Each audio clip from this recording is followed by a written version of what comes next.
Alrighty, welcome everybody to a 6-month review. Not some P&Ws, not JKs, but this time some Redwings. Got here the Redwing 10877 work boot. It's basically a soft toe, mock toe, the same style they've been making since the 60s with the wedge sole, full leather interior, unlined vamp, but full grain leather lined bottom. I'm just going to go over a little bit of my likes, my dislikes of these boots, how they are using them in a work environment versus how they are using in a casual environment. Being that these are a soft toe boot, you're not going to be able to work them as hard or as in many environments as you would be able to do with a safety toe, but they're still very substantial. And you're looking at me right now versus looking at the boots like with my other reviews, because there's a few things I want to go over first that require me to have the camera facing forward, and that's going to be putting them on, right? I think that's important. I'm going to show you it, in fact, right now, because that might be make or break for a lot of people. You see, unlike most modern work boots, where about right here on, you're going to have some speed hooks. These are eyelets all the way through. And if you're somebody who's taking your boots on and off a bunch of times throughout the day, or you want to be able to put them on and off very quickly, it's going to hamper that a little bit. So let me bring the camera down to where you can see my boots and get an idea of what it's like putting these bad boys on. I got on the OTs right now and some of the Redwing wool socks I just bought, giving them a try with the Darn Toughs. But as you can see with the normal work boot, you have the speed hook, so you could even just leave the knot there, pop them down, pop it open, and the boot's off, right? If you want to pop them on, you all know how to put boots on. I don't need to tell you that, right? But you could just get them nice and snug, and then just do the speed lacing where you get the two. And your boots on. Nice and quick. I find it is kind of useful if you're working a muddy job where you might have to slip muck boots on and off every once in a blue moon. I work stormwater, so some days I could go a week or two without touching my muck boots. And then there's some weeks where it's just like every day I'm putting them on all on and off. I just leave them on, but they're uncomfortable, they're hot. I like my leather boots. So, especially when you're sitting in your driver's seat of your truck, it's a pain trying to put these on. So with the laces all the way up, what I find the best is to leave a little knot, because otherwise you're going to be pulling them out. Also, you're going to need the extra long 80+ inch laces, right? So fold the tongue, because it's a near fully gusseted tongue, just like with the Pacific Northwest boots. So I fold it in an S. I grab these two and take out a majority of that slack. And then down at the bottom, you gotta pull it for every single one. So you pull it there, pull it there, pull it there.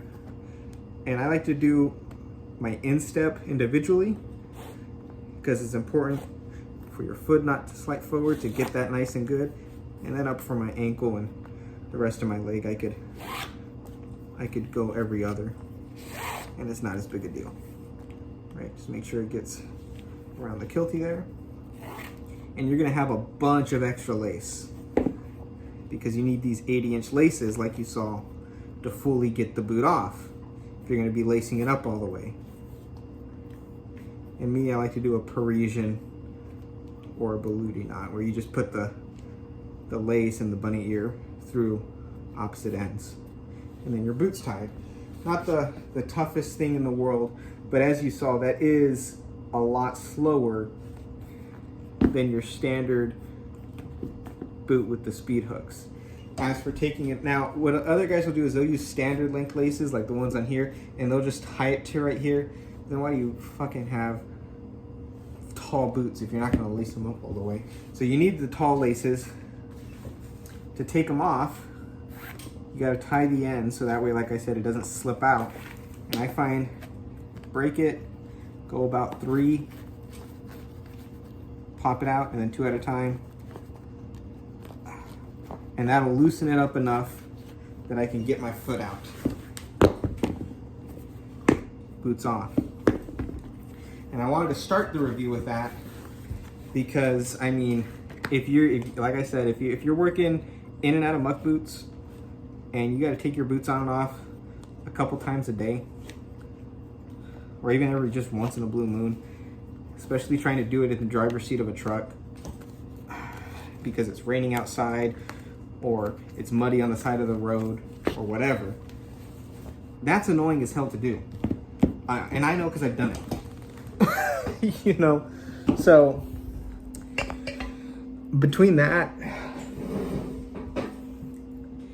and the fact that there's no safety toe in here, these are for me, sorry about that. These are for me light duty boots. And I'm trying to get it so it doesn't look like I'm bald here or something. Let me get that there. Alrighty.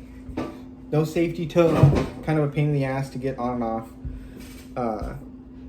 But there's some really good qualities that I definitely think you should consider that make these boots awesome at the same time. So what are some awesome things about this boot? One is the construction. So it, for me, is a middle ground between the heavy duty P&W boots like this JK forefront and these also great quality mass-produced boots like the Thorogoods. So like the Thorogoods, they're Goodyear welted, resolable, leather upper mock toe, unlined shaft. That's great, right? The Thorogoods use like a heavily oil tan leather that is very supple, well conditioned from the factory, right? This also used like a heavily oiled and waxed leather, but it's stiffer. Its leather is like an in-between. It's not as stiff and dry feeling as the Seidel work leather you get with something like some Pacific Northwest boots, but it's not as oily and tumbled and broken in as the floppy from the factory leather you get with a pair of Thorogoods, right? Or Carolinas. And it's a nice in-between. I really like it because it feels like a high-speed, low-drag, sneaker version of my heavy-duty Pacific Northwest boots. Because it's very supportive around my ankle, even though it just has a little counter right here and nothing really supporting the sides, just the natural stiffness of the leather, and then the fact that the bottom is 2 full layers of full grain leather give you enough support around your ankle when you cinch this down. I actually got more ankle support in this than I do in my Thorogoods. I regularly have rolled my ankle in my Thorogoods because of the lack of support that thin leather provides. Whereas even though this has a more narrow heel, I've never rolled my ankle in these boots because just the natural stiffness of the leather is not so much that it's like a horrible break-in like you get with the Seidel work leathers, but it's a nice in-between. And then the fact that it's naturally saturated and waxy is also very beneficial for the boot because then it makes it so you don't have to condition it as much. My Seidel leathers are pretty dry. They needed that conditioning after 100 hours. After 6 months of wear, getting them fully submerged, covered in dust at the construction sites and whatnot, they still got like a oiled, waxy feeling to them. And you can see that with the pull-up. If I go up to the camera here, you can see that pull-up. And I'll try to, if you can see that. It has some good pull-up in this leather, and then you just rub it and it goes away. So, definitely some negatives when it comes to putting the boots on and off, right? But it's a good quality, full grain leather upper, solid thickness, like I said. Around the thickness, maybe a little thicker than the Thorogoods. Not as thick as some Seidel P&W leather, but still very supportive and well conditioned from the factory, right? Goodyear welted. This is a leather welt, whereas the welt on the Thorogoods is plastic. Now, in people who live in colder environments or maybe get lots of petroleum products on their welts, they experience the plastic welt on the Thorogoods cracking. That hasn't been my experience here in the South Texas desert. So I've been fine with both. I did notice it does take more damage from kicking than the plastic welt. So if you're kicking lots of stuff, that plastic welt on the Thorogood might do you a little bit better. It also has a full grain. I don't know if you can see it in there. I'll flip the camera around and use my flashlight so you can see inside. But a thick, full grain leather insole, just like the P&W boots use. And that was huge for me because my biggest complaint with the Thorogoods was that hot, removable insole and low toe box. This has a full grain leather insole, and it has a nice tall toe box that your room gives you plenty of toe room vertically. You know, so it's very comfortable. Basically everything that I had complaints with the Thorogoods, this boot fixed. There's only one thing missing from this boot: a safety toe. All they have is like a celastic reinforcement so it doesn't collapse right here in the front, but there's no safety toe.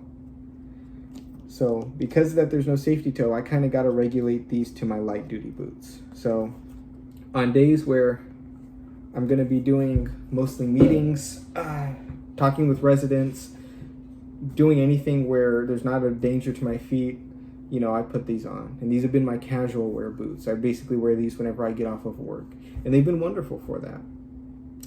But for heavy duty use, you know, there's definitely some lacking pieces. One being the sole. Wedge soles are just not conducive to heavy work. If you see here, look at this. I kicked a shovel only once in these, and it started to peel up all over here. And you can see here I started to split it. And that was from just like 2 or 3 kicks with the shovel. I was clearing something off a grate inlet, storm inlet, and like some grass patches had grown over it. So I was kicking it with the shovel, getting it off. And I only kicked it like 2 or 3 times, and I already had deep gouges in the soft wedge sole. Now this wedge sole is wearing pretty fast, but it's thicker, it's softer, and it's wearing slower than the Vibram. So I really like this wedge sole. It's a nice middle ground between the Vibram and the Thorogoods Merrimack sole. If you want something a little softer, right, this is a good sole right here. I wouldn't feel like an incessant need to go to my local cobbler and get the Thorogood style sole on these after this wears out. I'd be perfectly fine with Redwing putting on this original sole that's on here. So just going over that initial issue with the laces. I'm going to go over some stuff I don't normally go over, and that's kind of the imperfections, because this is kind of a borderline casual boot. There's a lot of guys that are hard workers, that iron workers, carpenters and stuff that use this for work, but there's also a lot of guys that are kind of hybrid, that are going to buy these for casual use. And in fact, this exact same boot, the 877 version with the silver eyelets, is on their Heritage Casual line. So I'm just going to go over a few of that. I'm using this as a casual boot. And if you're thinking of picking up a 10877 as a casual hybrid work boot, light duty boot, you're going to consider these things about it. One is the unevenness of the mock toes. You see, this one's pretty perfect. But look at that dip. Now, when you look at it from top down, it's not really noticeable. But from the front and the side, it's pretty bad. The stitching on that Puritan stitch everyone talks about is crooked all along here, and it broke partway through, right? If you look at the back stays, see it was either lasted or stitched super crooked, right? So, I mean, the finish on these boots are definitely a step down from the JKs. And I'd go as far as to say as the finish on these is a step down from my Thorogoods. My Thorogoods, there's only one single issue I've had the whole time with the fit and finish of the boot, and that's the tongue on one of the boots was sewed on crooked. So you see it's like that instead of centered, right? And it's been like that since it was new. But everything else about the back stay and the stitching is straight. So for the quality of the finish, I was actually kind of surprised. You know, both are American-made boots, or all three are American-made boots. The Thorogoods, the Redwings, the forefronts from JK. But so far, when it comes to fit and finish, the Redwings have actually been the worst quality. Even my cheap Ariats that were made in Vietnam didn't have this many imperfections around the boot. Now, it doesn't affect it as a work boot, so if you're buying them as a work boot, don't worry about it. It literally didn't affect the fit or the finish or the durability in any way. But if you're buying these to, maybe you work in an office, you're an engineer, and sometimes you got to go and check out the construction sites, right? You're an inspector of some kind, right? And you want a boot that you can wear to the office and wear to the side, or maybe you're outdoorsy type, right? That might matter, right? It might matter a little bit more to you. For me, for work, it doesn't really matter too much. I mean, you see it beat the daylights out of them. They're all ugly looking. Customer service at Redwing was really good. They have these like electric scanners for your feet that you go and you walk over, and then they recommend a size. It did pretty well for me. It was an old timer working there at the time, and their scan came out exactly the same as the measurements I took myself when I ordered my JK boots, which is that I'm at 8.5 E on one foot and an 8 E on the left foot, right and left. And they recommended what JK did, which is go with the bigger size. So this is their 23 last. It's their old school mock toe last, and is known for being pretty narrow. So I didn't go with an E width because I was afraid that my smaller foot was going to be drowning in the big 8E boot, right? They recommended 8.5 D, right? That way it's a little more narrow for the smaller foot, but not too narrow to constrict the bigger foot. I would have preferred an 8E, but they didn't have any at the store, and I would have had to wait a long time to get that, right? So I took the 8.5 D, and when I bought them, I had about 2 fingers worth going all the way up the boot. I'll try to see if I could edit a picture of that in, but now currently I have about 1.5 fingers on this side and 1 finger on this side, which is why I have the kilties in here to try to help that.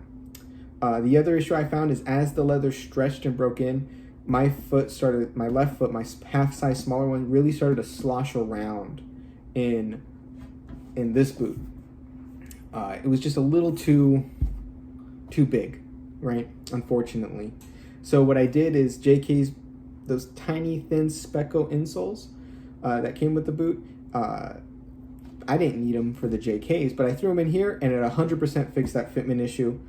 They're perfect now. I think if I had gotten 8E and just waited that little bit for them to come in, I wouldn't have had no issues at all, and they would have fit perfect, especially since everyone recommends you drop half a size. I would recommend you do it too.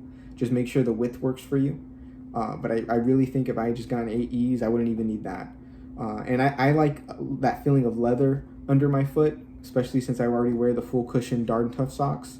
Right now I got some Redwings that I'm trying, which are also very good.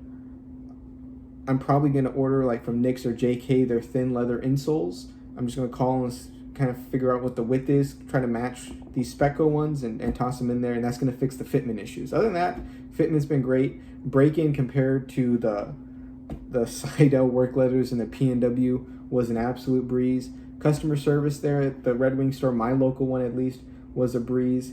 It is a narrow last like the Thorogoods. So, I mean, whatever you're sized in Thorogoods, I mean, you're probably going to be pretty close to that size in the 23 last.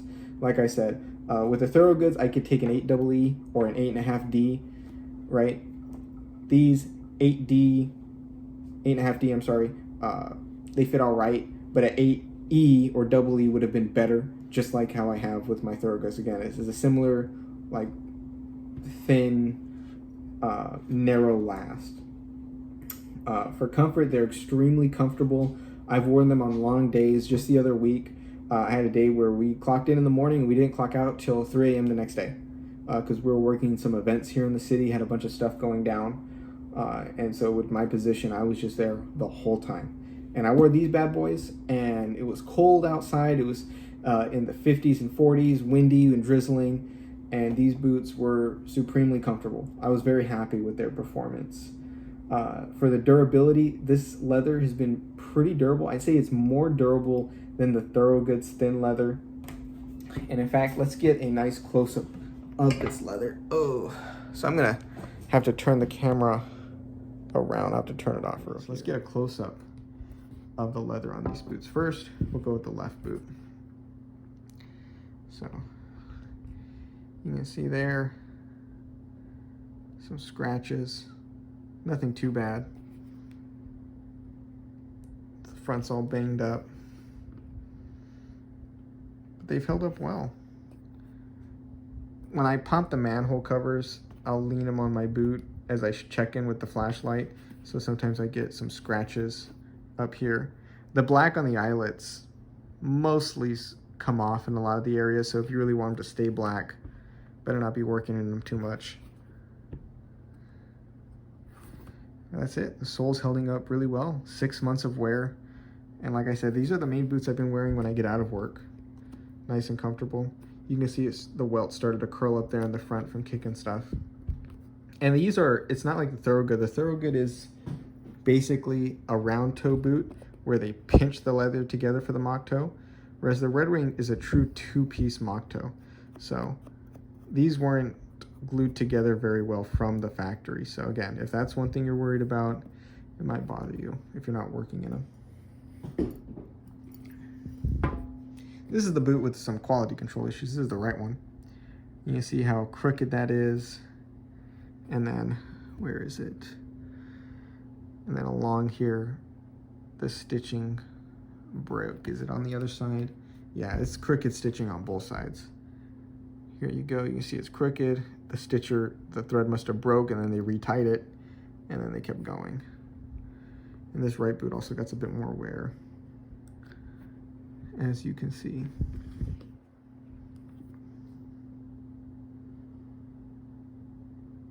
Again, the leather welt kind of rolling up. So, I mean, I guess there's ups and downs to a plastic versus a rubber welt on your boots.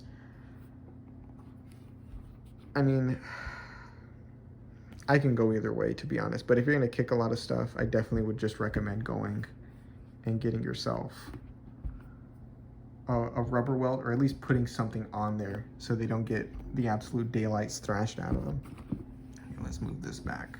And this is the rag I used to clean them, so let me adjust the camera for y'all.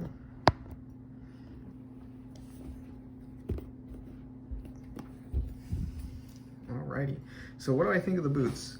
I mean, I really like them. They're fantastic boots. I've been very happy with their performance over the past 6 months.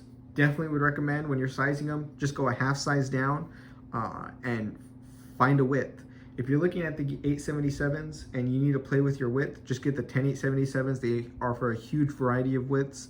If you go with the Heritage line, you're only stuck with the D or double E.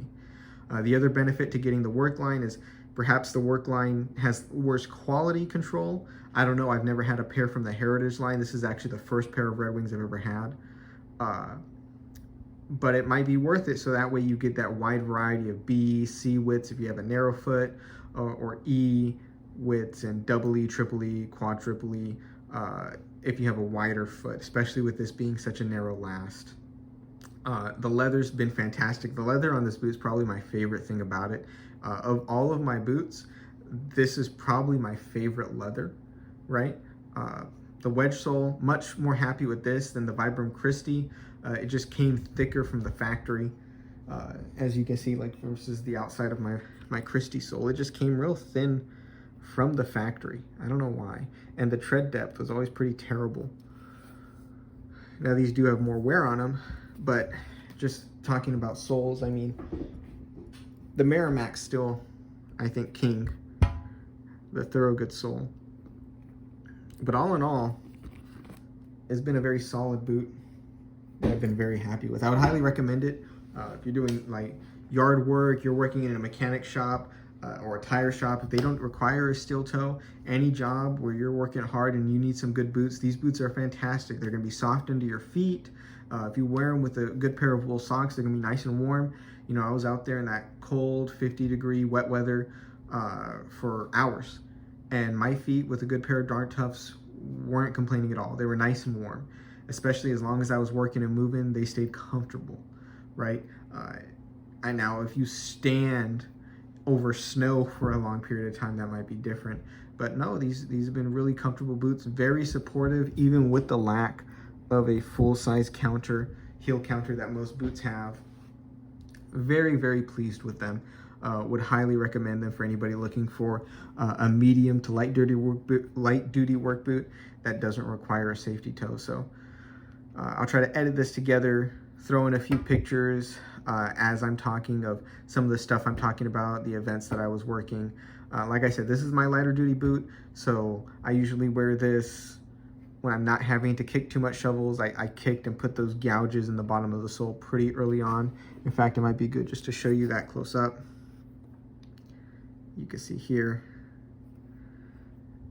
and here, this is what happened. I just did a few kicks with a shovel, and that's what it did. So yeah, but that's just mostly me being retarded. Don't be kicking shovels with wedge soles. But all in all, a good boot for $330 or whatever it is. It is kind of pricey.